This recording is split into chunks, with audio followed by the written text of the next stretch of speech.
Have you ever just felt stuck? Like something is holding you back from where you want to be? Well, what if the key isn't some new strategy or life hack, but a skill? A skill you can start learning right now.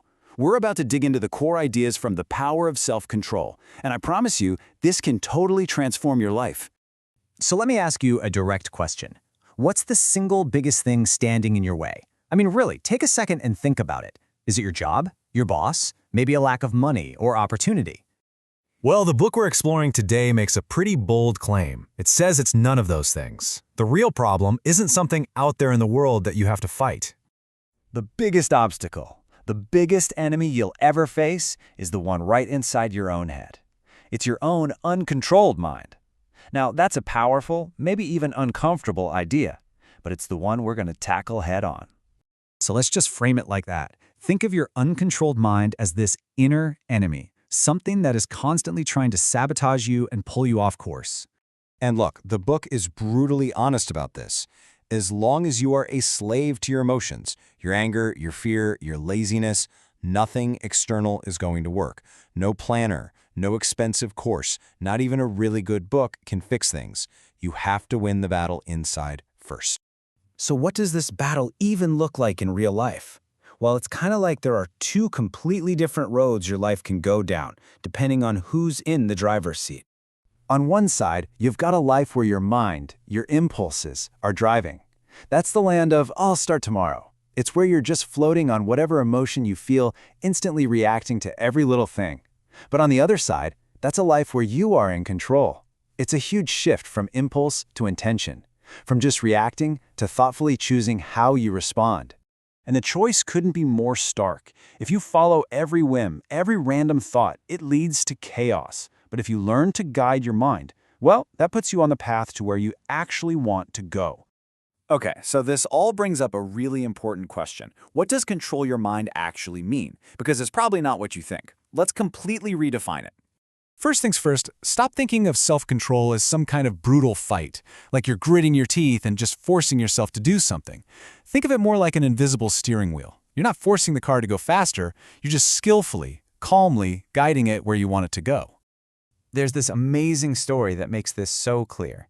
A teacher gives a student a glass of water, filled right to the very brim, and says, "Walk across the room and don't spill a single drop."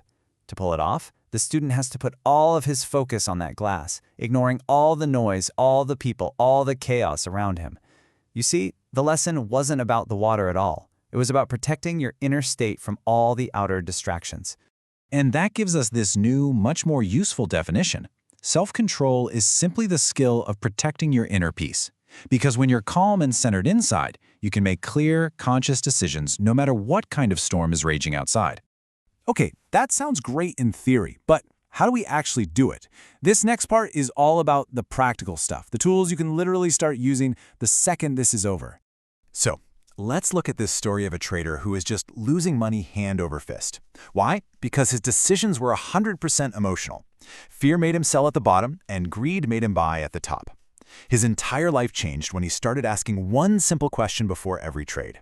Is it me making this decision, or is it my emotions? Just by pausing, taking a breath, he learned to control his reactions. He didn't master the market, he mastered himself. And that's when he finally became successful. So, how much time does it take to interrupt one of those emotional reactions? You'd be amazed. Sometimes literally all you need is 3 seconds. This is the power of the 3-second rule. All you're doing here is creating a tiny little gap between a trigger and your reaction. When you feel that flash of anger, just pause, be silent. When fear hits, take one slow, deep breath. When you feel laziness creeping in, ask that simple question. Does this actually help the person I want to become? That tiny pause is everything. It's you taking the steering wheel back from your emotional brain. That's where self-mastery is born. And you have to get this into your head. Nobody is born with this skill. It is not a talent that you either have or you don't. It's a muscle. And just like any other muscle, you build it through consistent training. And the training doesn't have to be some epic, life-changing event. In fact, it should be almost laughably small. Just commit to reading for 10 minutes a day, or walking for 15, or maybe just cut down your mindless phone scrolling by 5 minutes. Every time you do one of these things, it's like a single rep in the gym for your self-control muscle. All right, let's bring this home with the ultimate payoff.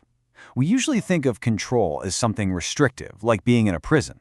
But the final, most important lesson here is that real self-control is the ultimate form of freedom. Just think about it for a second. When you control your anger, what do you really gain? You gain the freedom of inner peace. When you learn to control your fear, you unlock the freedom of courage, the ability to act even when you're scared.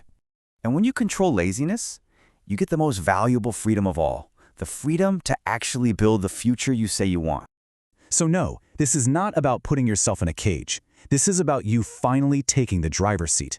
It's what makes you the director, the captain, the leader of your own life, instead of just being a passenger along for the ride. And let's end on that powerful thought. The person you are today is really just a result of your past decisions. But the person you will become? That depends entirely on the control you choose to exercise starting right now. If you can master yourself, you can truly shape your entire future.